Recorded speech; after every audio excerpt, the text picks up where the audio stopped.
That might be the biggest asset value increase of anything in history. In this video, we'll discuss Elon's comments about FSD on the Q4 earnings call and why it could have the biggest impact on any company ever overnight. It's not out of the question. In fact, we'll discuss a real-world example of something very similar in the taxi industry, and then I'll walk through all the conditions needed to make it happen for Tesla and FSD. Before we do, let's listen to exactly what he said. Yes, something that I think some of the smart retail investors understand, but I think a lot of others maybe don't, is that every time we sell a car, it has the ability just from uploading software to have full self-driving enabled, and the full self-driving is obviously getting better very rapidly. That's actually a tremendous upside potential, because all of those cars, with a few exceptions, I mean, only a small percentage of cars don't have hardware 3. So that means that there's millions of cars where full self-driving can be sold at essentially 100% gross margin, and the value of FSD grows as the autonomous capability grows, and then when it becomes fully autonomous, that is a value increase in the fleet that might be the biggest asset value increase of anything in history. Yeah. At this point, he's said it so many times that he's basically shouting his thoughts on what is about to happen. If he is right, then we are about to see the greatest asset value increase of anything ever. It's worth understanding how this is even possible. Let's go through the background first. Before Uber even existed, there was the humble taxi. This industry in Australia was highly regulated by the government, meaning to be able to drive a taxi, you had to purchase a license from them first. The government controlled the number of licenses that were issued, and therefore the supply of licenses was limited. As the demand for taxi services grew, the supply didn't. This meant that the value of the license increased over time. Now, owners of the license could earn income by renting out their license to a taxi operator, allowing them to use the license to operate a taxi in return for a fee. So basically, these guys didn't even need to drive or make any pickups to make money.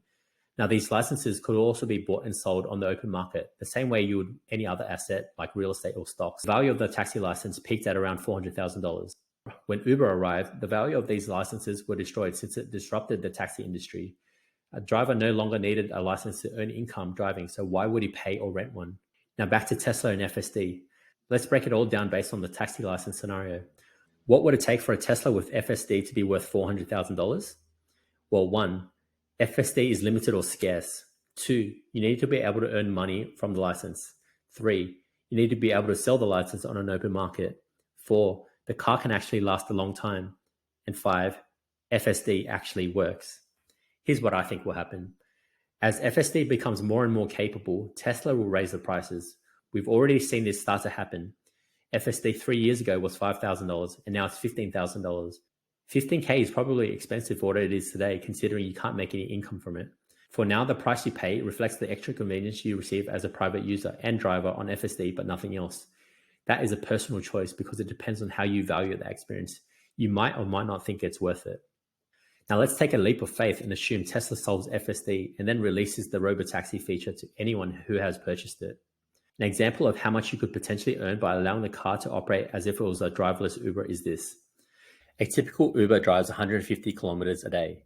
Because a robotaxi doesn't need to sleep or take a break, let's assume a Tesla robotaxi can drive 300 kilometers a day. If it were to earn $1 per kilometer, which means it undercuts Uber by 30%, then that would mean a robotaxi could earn $300 a day. Now let's take out expenses like charging the car, cleaning, and maintenance, and let's call that $50 a day. We're left with $250 of profit per day, and there's 365 days a year. So that becomes $91,000. How much would you pay for an asset that spat out $91,000 a year? Let's be conservative and say you want a return of 10%. So we multiply $91,000 by 10, and that's $910,000. So ask yourself this question. Will Tesla or anyone sell you a product that could be worth $900,000 for $15,000? The answer is no. The way FSD becomes scarce is that Tesla will raise the price so high that very few people could afford it, or they keep it for themselves and operate their own robotaxi fleet. Keep in mind that there are already 285,000 people that have purchased FSD in North America for $15,000 or less. When you sell your car, the ownership of FSD also transfers to the new owner. And finally, Tesla has teased that their cars are able to go 1 million miles or 1.6 million kilometers. So all of your criteria is met, and overnight your car is now worth over $1 million. Here's what I'm doing. I think Tesla will solve FSD at some point. In the Australian market, the feature is underdeveloped, which is why it's cheaper here than it is in the US. Now, there's also the risk that FSD doesn't get solved, in which case you never see the $1 million Tesla. But if Tesla does solve it, then that value is realized in both your physical Tesla and Tesla stock.